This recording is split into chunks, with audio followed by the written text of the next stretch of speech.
യേശുവിൻ്റെ പീഡാനുഭവ രംഗങ്ങൾ. An Catherine എമറിച്ചിൻ്റെ ദർശനങ്ങൾ. ആൻ കാതറിൻ എമറിച്ച് ജീവചരിത്ര കുറിപ്പുകൾ. ആൻ കാതറിൻ എമറിച്ച് വിശുദ്ധ അഗസ്റ്റിൻ്റെ സന്യാസിനി സമൂഹത്തിലെ ഒരംഗമായിരുന്നു. 1774 സെപ്റ്റംബർ 8 ജർമ്മനിയിൽ കോസ്ഫെൽഡ് എന്ന സ്ഥലത്ത് നിന്ന് ഏകദേശം 1.5 മൈൽ ദൂരെയുള്ള ഫ്ലാംസ്കെ എന്ന ഗ്രാമത്തിൽ അവൾ ജനിച്ചു. ബെർണാഡ് എമറിച്ച്, ആൻ ഹില്ലർ എന്നിവരായിരുന്നു മാതാപിതാക്കൾ. വളരെ ദരിദ്രമായ ഒരു കർഷക കുടുംബമായിരുന്നു അവരുടേത്. എന്നാലും നന്മയിലും ഭക്തിയിലും അവർ സമ്പന്നരായിരുന്നു. ബാല്യത്തിൽ തന്നെ ദർശനങ്ങളിലൂടെ കാതറൈന് ദൈവികമായ അറിവുകളും ഉൾക്കാഴ്ചകളും ലഭിച്ചിരുന്നു. സ്വർഗരാജ്ഞിയായ ദൈവമാതാവിനെ പലപ്പോഴും ദർശിക്കുവാൻ കഴിഞ്ഞ അവൾ അനുഗ്രഹീതയായിരുന്നു. നമ്മുടെ കർത്താവിനോടും പരിശുദ്ധ അമ്മയോടും വിശുദ്ധരോടും ഉറ്റബന്ധം പുലർത്തുവാൻ അവൾക്ക് സാധിച്ചു.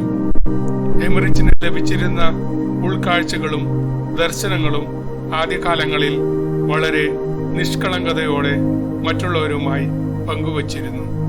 വിശുദ്ധ ഗ്രന്ഥത്തിലെ സംഭവങ്ങൾ അവൾ വിവരിക്കുന്നത് കേട്ട് പലരും അത്ഭുതപ്പെട്ടിട്ടുണ്ട്. എങ്കിലും ചില കേൾവിക്കാരുടെ ചോദ്യങ്ങളും അഭിപ്രായ പ്രകടനങ്ങളും സരളമനസ്കയായ അവളുടെ മനസ്സമാധാനത്തെ ഉലച്ചു. അതിനാൽ ഇത്തരം കാര്യങ്ങളെക്കുറിച്ച് സംസാരിക്കാതെ നിശബ്ദത പാലിക്കുകയാണ് നല്ലതെന്ന് അവൾ തീരുമാനിച്ചു. പാവിയായിലെ വിശുദ്ധ സിബിലിന്ന, ലുവൈനിലെ ഐഡ, ഉർസുല ബനിൻകാസ മുതലായ വിശുദ്ധരെ പോലെ നന്മതിന്മകളെ സ്വഭാവേനെ തിരിച്ചറിയാനുള്ള സ്വാഭാവികമായും ആത്മീയവുമായ സിദ്ധി ശൈശവം മുതലേ അവൾക്കുണ്ടായിരുന്നു. സർവശക്തനായ ദൈവം വളരെ അസാധാരണമായ അനുഗ്രഹങ്ങൾ നൽകി അവളെ സമ്പന്നയാക്കി. എങ്കിലും സാധാരണ കർഷക പെൺകുട്ടിയെ പോലെ കഠിനാധ്വാനം ചെയ്ത് അവൾ ജീവിച്ചു. സഹനത്തിൻ്റെയും ത്യാഗത്തിൻ്റെയും പാഠശാലയിലാണ് അവൾ പഠിച്ചത്. അത്യാവശ്യത്തിന് മാത്രം ഭക്ഷിക്കുകയും ഉറങ്ങുകയും ചെയ്തു. പതിവായി അവൾ രാത്രി വളരെ സമയം പ്രാർത്ഥനയിൽ മുഴുകിയിരുന്നു. ഒരു സന്യാസിനിയാകണം എന്ന് വളരെ ചെറുപ്പം മുതൽ അവൾ ആഗ്രഹിച്ചു. പ്രായപൂർത്തിയായപ്പോൾ ബോർക്കണിലുള്ള അഗസ്റ്റീനിയൻ, ഡാർഫെഡിലുള്ള ട്രാപ്പിസ്റ്റ്, മ്യൂൺസ്റ്ററിലെ പുവർ ക്ലെയർസ് എന്നീ മഠങ്ങളിൽ എമറിച്ച് പ്രവേശനം ചോദിച്ചു. എന്നാൽ അവിടെ സ്വീകരിക്കപ്പെടുന്നതിന് കുടുംബത്തിലെ ദാരിദ്ര്യവും ഈ മഠങ്ങളുടെ അവസ്ഥയും തടസ്സമായിരുന്നു. ആന്തരിക പ്രചോദനത്താൽ പ്രേരിതയായി തയ്യൽ ജോലിയിലും സംഗീത പഠനത്തിലും ഏർപ്പെട്ട് സൽപ്രവൃത്തികളിലും പ്രാർത്ഥനയിലും മുഴുകി കോസ്ഫെൽഡിൽ തന്നെ അവൾ കഴിഞ്ഞുകൂടി. സന്യാസം സ്വീകരിക്കണമെന്ന കാതറൈന്റെ ആഗ്രഹം സഫലമായി. ഡൽമനിലെ അഗസ്റ്റീനിയൻ സന്യാസിനികൾ അവളെ സ്വീകരിക്കാൻ സന്നദ്ധരായി. 1802 നവംബർ 13 ആൻ കാതറിൻ നൊവേഷ്യറ്റിൽ പ്രവേശിച്ചു. കന്യകാമഠത്തിലെ ജീവിതം പലവിധത്തിലും അവൾക്ക് വേദനാജനകമായിരുന്നു. ശാരീരികവും മാനസികവുമായി വളരെയധികം സഹിക്കേണ്ടി വന്നു. അവളെ മനസ്സിലാക്കുന്നതിന് ആർക്കും സാധിച്ചില്ല. തന്നെപ്പറ്റി മറ്റുള്ളവർ പറഞ്ഞിരുന്ന കാര്യങ്ങൾ അവൾ മനസ്സിലാക്കിയിരുന്നെങ്കിലും അതെല്ലാം വളരെ ക്ഷമയോടെ സഹിക്കുകയും അവരോട് സ്നേഹത്തോടെ പെരുമാറുകയും ചെയ്തിരുന്നു. 1803 നവംബർ 13 29ാമത്തെ വയസ്സിൽ അവൾ ഈശോയുടെ മണവാട്ടിയായി. മെലിഞ്ഞ് ക്ഷീണിച്ചവളായിരുന്നു ആൻ കാതറൈൻ. കന്യകാമഠത്തിലെ ജീവിതകാലം അവൾ പലവിധ രോഗങ്ങൾക്ക് വിധേയയായി. തീക്ഷ്ണമായ പരസ്നേഹത്തിന്റെ ഫലമായി ലഭിച്ചവയായിരുന്നു അവളുടെ അസുഖങ്ങൾ ഏറെയും. ക്ഷമയോടെ സഹിക്കുന്നതിന് സാധിക്കാത്തവരുടെ രോഗങ്ങളും വേദനകളും അവൾ ഏറ്റെടുത്തിരുന്നു. പാപത്തിന് പരിഹാരം ചെയ്യുന്നതിനായും മറ്റുള്ളവരുടെ വേദനകൾക്ക് ശമനം ലഭിക്കുന്നതിനായും തന്നെ അവൾ ദൈവതിരക്കരങ്ങളിലേക്ക് വിട്ടുകൊടുത്തുകൊണ്ടിരുന്നു. അവളുടെ ബലി സ്വീകരിച്ചുകൊണ്ട് തന്റെ പീഡാനുഭവത്തിന്റെ യോഗ്യതയിൽ പങ്കുചേരുവാൻ കർത്താവ് അവളെ അനുവദിച്ചു. കുരിശുമരണത്തിന്റെ മുറിപ്പാടുകൾ കാതറീന്റെ ശരീരത്തിലും നൽകുവാൻ അവിടുന്ന് തിരുമനസ്സായി. 1812 ഡിസംബർ 29 ഉച്ച കഴിഞ്ഞ് ഏകദേശം 3 മണിക്ക് അവൾ യേശുനാഥന്റെ സഹനങ്ങളെക്കുറിച്ച് ധ്യാനിച്ചുകൊണ്ട് നാഥനോടുകൂടി സഹിക്കുവാൻ തന്നെയും അനുവദിക്കണമെന്ന് അപേക്ഷിച്ച് കൈകൾ നീട്ടി സ്നേഹപാരവശ്യത്തോടെ അവളുടെ ചെറിയ മുറിയിൽ കിടക്കുകയായിരുന്നു. ഈശോയുടെ 5 തിരുമുറിവുകളെ മനസ്സിൽ കണ്ടുകൊണ്ട് സ്വർഗസ്ഥനായ പിതാവേ എന്ന ജപം 5 പ്രാവശ്യം അവൾ ചൊല്ലി. ഹൃദയം ദൈവസ്നേഹത്താൽ ഉജ്ജ്വലിക്കുന്നതായി അവൾക്ക് അനുഭവപ്പെട്ടു. ഒരു പ്രകാശം അവളുടെ നേർക്ക് ഇറങ്ങി വന്നു. അതിനുള്ളിൽ ക്രൂശിതനായ രക്ഷകന്റെ രൂപം അവൾ കണ്ടു. യേശുവിന്റെ തിരുമുറിവുകൾ തീജ്വാല പോലെ പ്രകാശിച്ചപ്പോൾ അവളുടെ ഹൃദയം സന്തോഷത്താലും ദുഃഖത്താലും നിറഞ്ഞു കവിഞ്ഞു. കർത്താവിനോടൊത്ത് സഹിക്കുവാനുള്ള അവളുടെ ആഗ്രഹത്തെ ഈ ദർശനം പൂർവാധികം വർദ്ധിപ്പിച്ചു.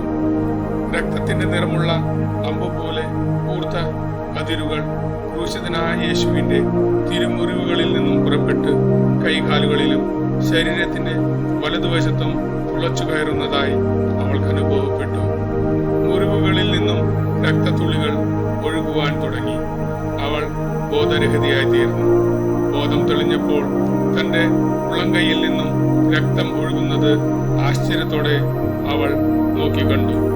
ഈ രക്തപ്രവാഹം വാക്കുകളിൽ വർണ്ണിക്കുക സാധ്യമല്ല എന്ന് അവൾ തന്നെ പറഞ്ഞു. സ്വന്തം ശരീരത്തിൽ തിരുമുറിവുകൾ ഏറ്റുവാങ്ങിയ ആൻ കാതറീൻ കൂടുതൽ രോഗിയായി തീർന്നു.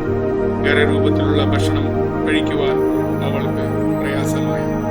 1813 ഓഗസ്റ്റ് 25 അഗസ്റ്റീനിയൻ സംഭവത്തിന്റെ മധ്യസ്ഥനായ വിശുദ്ധ അഗസ്റ്റീന്റെ തിരുനാൾ ദിവസം ദിവ്യനാഥൻ കാതറീനിന് പ്രത്യക്ഷപ്പെട്ട് വലതുകൈ കൊണ്ട് അവളുടെ ശരീരത്തിൽ പൊതുവായി ഒരു കുരിശ് വരച്ചു. അപ്പോൾ മുതൽ അവളുടെ ഹൃദയഭാഗത്ത് 3 ഇഞ്ച് നീളവും 1 ഇഞ്ച് വീതിയുമുള്ള കുരിശടയാളം ഉണ്ടായി. ആദ്യം ബുധനാഴ്ചകളിലും പിന്നീട് എല്ലാ വെള്ളിയാഴ്ചകളിലും ഈ കുരിശടയാളത്തിൽ നിന്ന് രക്തം ഒഴുകി തുടങ്ങി. 1814 ആയപ്പോൾ രക്തത്തിന്റെ ഒഴുക്ക് ഇടയ്ക്കിടെ മാത്രമായി. പക്ഷേ കുരിശ് എല്ലാ വെള്ളിയാഴ്ചകളിലും അഗ്നി പോലെ ജ്വലിച്ചുകൊണ്ടിരുന്നു. അനേകം ഡോക്ടർമാരും ഗവൺമെന്റ് ഉദ്യോഗസ്ഥരും ആൻ കാതറീൻ എമറിച്ച് എന്ന സന്യാസിനിയെ സന്ദർശിച്ച് അവളിൽ നടക്കുന്ന അത്ഭുത പ്രതിഭാസങ്ങൾ കണ്ടു ബോധ്യപ്പെട്ടു.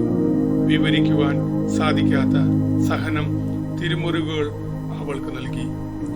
ചിലപ്പോൾ രഹസ്യമായ വഴക്കുകളും പരസ്യമായ അധിക്ഷേപങ്ങളും ഡോക്ടർമാരിൽ നിന്നും മറ്റുള്ളവരിൽ നിന്നും അവൾക്ക് ലഭിച്ചിരുന്നു. നാളുകൾ കഴിയുന്നതിനനുസരിച്ച് വേദന വർദ്ധിച്ചുകൊണ്ടിരുന്നെങ്കിലും അതിൽ അവൾ നിർവൃതി കണ്ടെത്തി. രക്തം അവളുടെ മുഖത്തും കഴുത്തിലും ഒഴുകിയെത്തുകയും ചിലപ്പോൾ അവളുടെ തലമുണ്ട് അതിൽ നനയുകയും ചെയ്തിരുന്നു. 1819 ഏപ്രിൽ 19 ദുഃഖവെള്ളിയാഴ്ച അവളുടെ 5 മുറിവുകളിൽ നിന്നും രക്തം ഒഴുകി. യേശുവിന്റെയും മറിയത്തിന്റെയും ജീവിതം, തിരുസഭയുടെ അവസ്ഥ മുതലായ കാര്യങ്ങളെക്കുറിച്ചും വ്യക്തിപരമായ പല അനുഭവങ്ങളെക്കുറിച്ചും ദർശനങ്ങളിലൂടെ അവൾ മനസ്സിലാക്കി. 1823 പെസഹ വ്യാഴാഴ്ചയും ദുഃഖവെള്ളിയാഴ്ചയും, അതായത് മാർച്ച് 27 28 അവൾക്ക് പീഡാനുഭവത്തെക്കുറിച്ചുള്ള ദർശനങ്ങൾ ലഭിക്കുകയും തത്സമയം അവളുടെ മുറിവുകളിൽ നിന്ന് രക്തം പ്രവഹിക്കുകയും ചെയ്തു.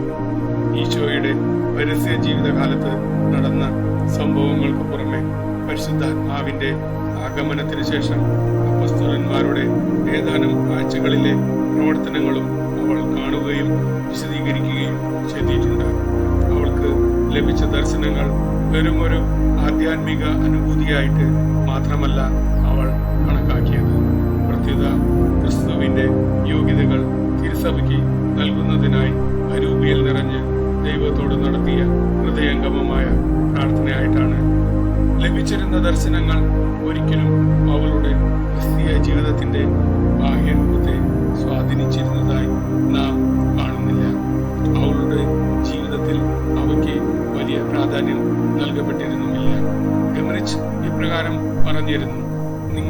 വായിക്കേണ്ടത് ബൈബിൾ മാത്രമാണ്. അതിൽ എല്ലാം ഉൾക്കൊണ്ടിരിക്കുന്നു. 1823 അവസാനമായപ്പോൾ ഇനിയും ഏറെ നാൾ താൻ ഈ ലോകത്തിൽ കാണുകയില്ല എന്നവൾ മനസ്സിലാക്കി. വളരെ ക്ഷീണിതയായിരുന്നെങ്കിലും ദർശനങ്ങളുടെ വിവരണം പൂർത്തിയാക്കുവാൻ അവൾ ആഗ്രഹിച്ചു. ആ വർഷത്തെ നോമ്പുകാല ധ്യാന വിഷയമായി യേശുവിൻ്റെ പീഡാനുഭവം അവൾ തിരഞ്ഞെടുത്തു. തുടർന്ന് വരുന്ന താളുകളിൽ നമ്മൾ വായിക്കുന്നത് ഈ ധ്യാനവേളകളിൽ അവൾക്കുണ്ടായ ദർശനങ്ങളാണ്. എമറിച്ചിന്റെ ജീവിതത്തിലെ അവസാനത്തെ 14 ദിവസം അവൾക്ക് സംസാരിക്കുവാൻ സാധിച്ചിരുന്നില്ല. അതിനാൽ ഈശോയുടെ പരസ്യ ജീവിതത്തിന്റെ അവസാന വർഷത്തെ ഏതാനും സംഭവങ്ങളുടെ വിവരണം നമുക്ക് ലഭിച്ചിട്ടില്ല. 1824 ഫെബ്രുവരി 9 രാത്രി 8:30 അവളുടെ സഹനജീവിതം സമാപിച്ചു.